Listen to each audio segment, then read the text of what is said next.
build my gallows and build them high. Makes a long time climbing before I die. I want the chance. Hello, everybody. Welcome to a Quick Bang. I'm your host, Matty, joined tonight by Ryan, Kaiser, and Jamie. How are you doing, boys? Doing all right. Yourself? Aye, roasting. Absolutely roasting. So we're all no long back from Livingston. Hibs obviously losing 2-1 today. Ryan, come to you first. What did you make of the game? I thought it was very, very weak performance from Hibs in general, and it took a good 45 minutes to show any fight whatsoever. It took a while to come to grips with the physicality of them as well, but that's the way they play. That's the game. They play to their strengths. They're good at it, but I mean, I don't know why it took Hibs so long to figure out that's the way that we're going to play. And there was a lot of poor defending on our behalf. And David Marshall obviously made a big save at 1-0 as well, so we could have went in 2-0 at half-time. And then obviously Boyle comes on at half-time. And you can see the lift automatically with all the players, the fans, but they shouldn't take that for a bit of a lift in spirit, you know. And then obviously we brought Doidge on early, which I thought was a strange one. I didn't think Melkison was injured, but I seen that some folk were saying he was. But for me, he done nothing in the game anyway. You know, and I think they're quite suited to long balls. So all we were doing was playing into their hands when we brought him on. You know, that's just my opinion. I'm not saying that's necessarily right, but second half showed a bit of fight, created some chances. Big one at the end. Your man Boja, and Jesus Christ, blind over the bar. You know, that's massive. Any striker worth their salt's going to score there. You know, I've never seen the incident for the penalty claim back. I don't know if it was a penalty or not, I can't say, but so I'm disappointed because we didn't really show enough fight. Very weak. Kaiser, what was your view on it? The first half was pathetic, and to be fair, with the tactics that Lee Johnson went with in the first half, he's no watched the Livingston game, and if he has, he's better jumping up to Specsavers because Livingston played how Livingston always play. And I just, we're wasteful in the first half. We've been wasteful for the first 3 games of the season. We have been wasteful. Accuracy, passing and stuff like that was shambolic at times. And then, as Ryan says there, we got into the second half and then I think we introduced something we were all looking for, and that was a bit of fight. But there's no point in fighting yourself, because all we done, I mean, I don't even know how many corners we got, but I don't think I've seen that many corners, us getting that many corners, and we didn't do a fucking hang with them, man. And do you know, our goal was decent and it looked like we were going to bomb on. It looked like we were going to either get a penalty or we were going to get a goal because we were in front of goal that much. It was like, it's got to happen, and it just didn't, and I think we were just no clinical again. I think that obviously the pitch is going to come into it and how Livingston play. I get that. Like I totally understand that. Livingston are not a great team to play against. Astro's pitch is slow. It doesn't suit some of our fast play. But it was non-existent today with the clinical finishes and stuff like that. And anybody to get on the end of one of the balls and just put it into the net, and the miss at the end was fucking shocking, and it just summed up our day. But really bad day today at the office, and hopefully, like Lee Johnson saying, some players can learn from it and move on, because he's not going to get away with too many performances like that. I think it's really important that they learn from it. It's like they didn't get a lot of opportunities to make mistakes or have games like that and at this level without really suffering for it. Jamie, what was your view on it? So I'm going to start off with at least a wee bit of positivity. That I thought Yuan looked brilliant. His all-round play was good. He chased in every ball, even from the front. He was running back to defence to try and win balls. David Marshall obviously been a great signing, but aside from that, let's be honest. We've signed 10 first team players, not just for the development squad. We look like the same team as last year. We've no real cutting edge. It just showed the day. But when Rockies went out the team injured, we brought in Hanlon early. We're still a bomb scare at the back. We need a centre half for about 4 years. Still no signed one. We just didn't. I think taking away the euphoria, getting a late equaliser last week, could have been a completely different story had we not scored that goal. Because let's be honest, Hertz should have really put us to the rack and scored a couple of goals. Warning for David Marshall, who definitely would have been out of sight. But today, I thought we could maybe try and turn things around, show what we can do, use a wee bit of pace. But we were just, that first half, we were just absolutely honking. They had the majority of the play.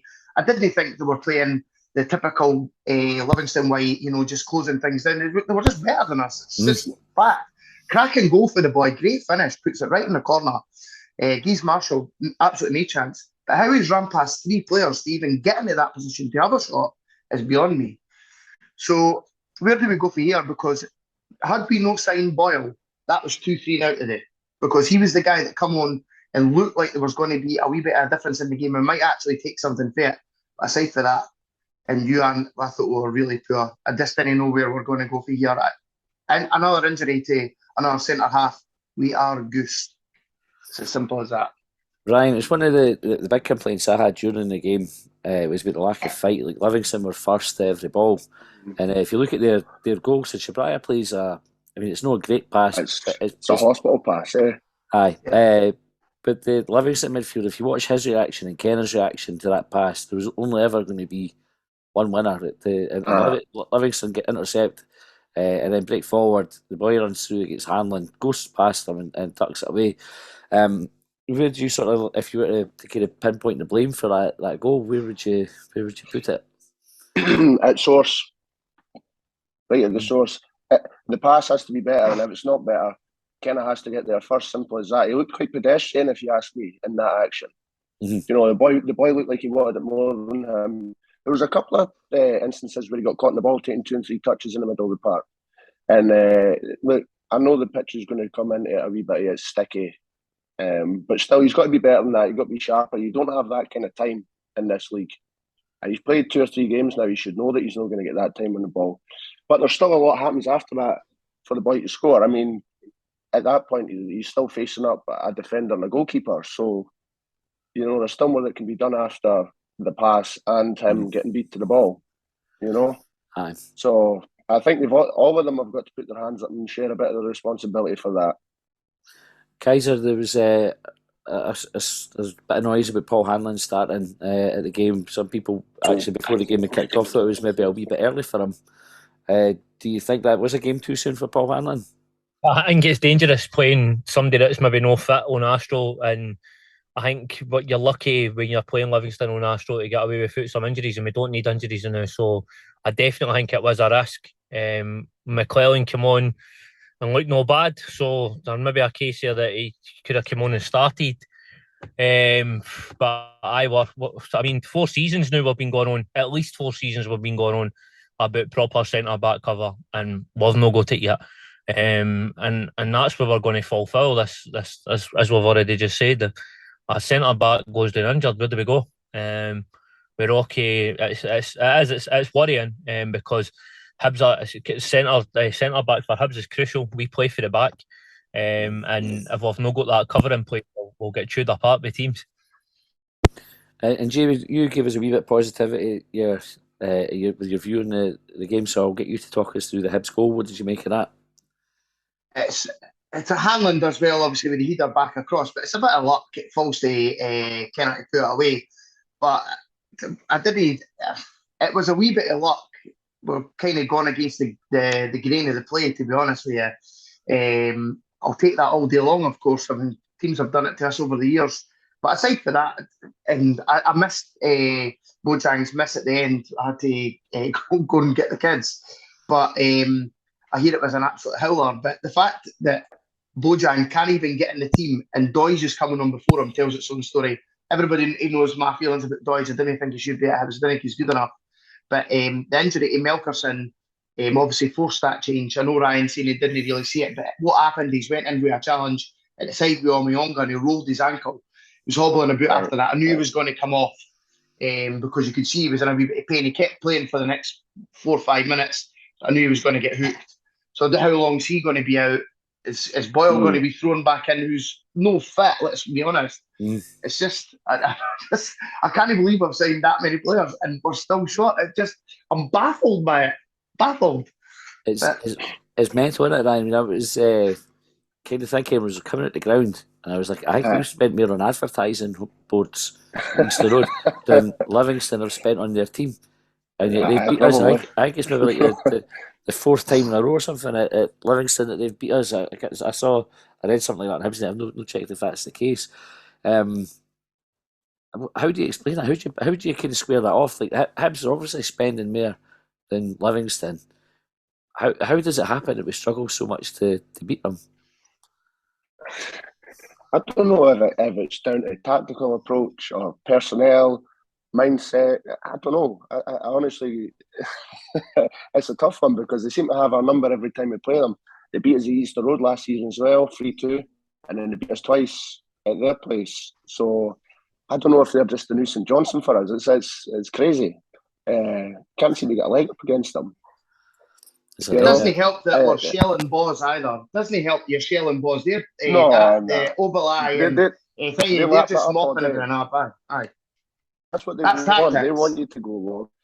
So see, bringing Doidge on, I thought that was a strange one. I thought it was I know we didn't really have much else there in terms of what you can do with the system, but there's only one way he can play it, and he's not even very good at that now. You know, so Livingston were probably rubbing their hands together when they see him coming on. Livingston seem to go man for man, whereas in certain areas of the pitch, he just didn't cope with that at all. Kaiser, the Livingston's winner, came for a free kick. Did you think the ref got that decision right?